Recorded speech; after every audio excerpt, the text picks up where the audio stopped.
Hello there. Good to see you.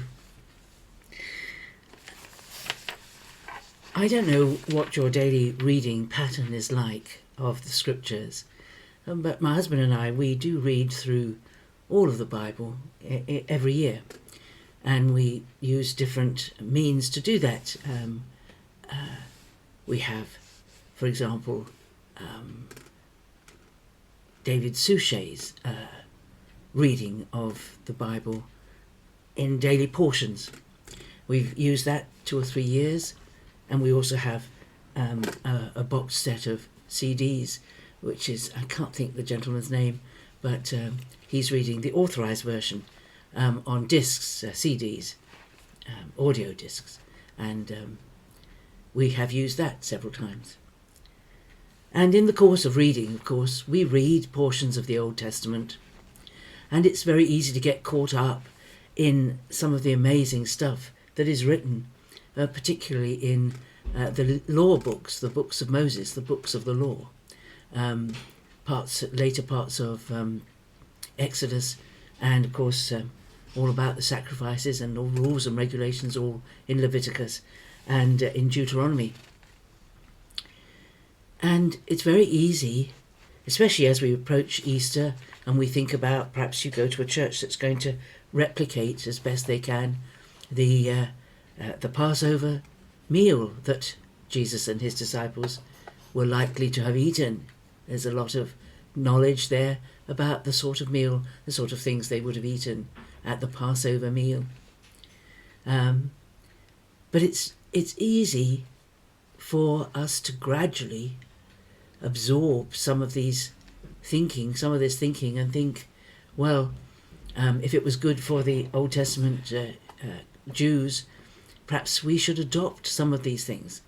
Perhaps we should, and then they slowly come into our life, perhaps observing the Festival of Weeks, observing the offering of first fruits, and we find ourselves absorbing and bringing into our Christian walk principles or rules from the Old Testament.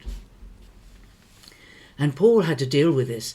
Romans is a magnificent treatise on how you cannot be saved by works, and that both Jew and non-Jew need to be living by faith and trusting Jesus for salvation. That being a Jew did not guarantee salvation, and they needed to come by faith. They would not come into the kingdom by virtue of being a descendant of Abraham. And in Galatians,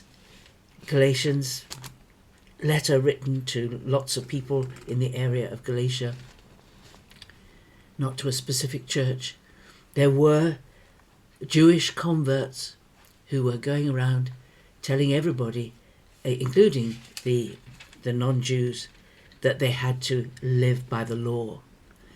Now, there are lots of things in the law that are very wise and very useful, and they're great guidelines for how, in God's ideal kingdom, things would be done, how people would be dealt with if they harmed a neighbour's animal, or if they stole from a neighbour, or if they did all sorts of things, very wise things. There's one about, they used to have flat roofs. There's one about putting a parapet round the roof so that if somebody was up on the roof, they wouldn't fall down from the roof and hurt themselves. Lots of wise instructions, but we need to be really careful that we do not make them rules of life, because we cannot keep all the rules. It's impossible. And if we drift towards observing, feeling we must observe this, we must do that, we must do the other, we drift towards a place where we rely more on what we do than on what Jesus did. And when Paul writes his letter to the Galatians, in chapter 3, he begins chapter 3 saying, "O foolish Galatians, who has bewitched you, before whose eyes Jesus Christ was publicly portrayed as crucified?" Let me ask you this. Did you receive the Spirit by works of the law or by hearing with faith? And his whole letter here is talking about people who were distorting the gospel and making the gospel a Jewish gospel. The truth is that Jesus' covenant that he brought in is radically different, because it's based not on rules and regulation, it's based on faith. And we have to be really careful not to mix the two.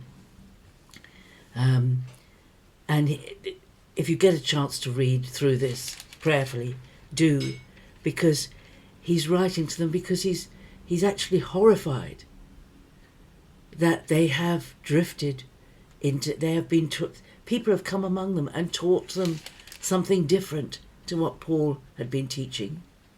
And we need to be really, really careful that we don't preach a different gospel to the gospel revealed in the New Testament. It's a radically different covenant. It's a new covenant, a covenant based on faith.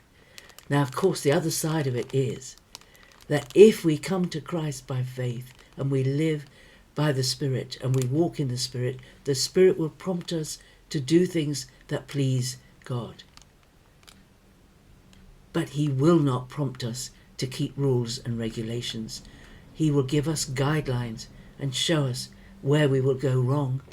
But we must never, never, never, never rely on obedience to rules and regulations for salvation. They are the fruit on the bough of our faith tree. They are not the root. The root is deep in Jesus. It's saying that Jesus is the source of life. Faith in Jesus is the source of life, not obeying rules and regulations. So we need to, and it's a constant battle, not to think that God is going to deal with us better if we keep his rules. No, we can't make him love us anymore. When we drift away from living by the Spirit and living for God, we give opportunity to the enemy, but it isn't a judgment that comes from God. We are not under judgment, we're under grace. Be careful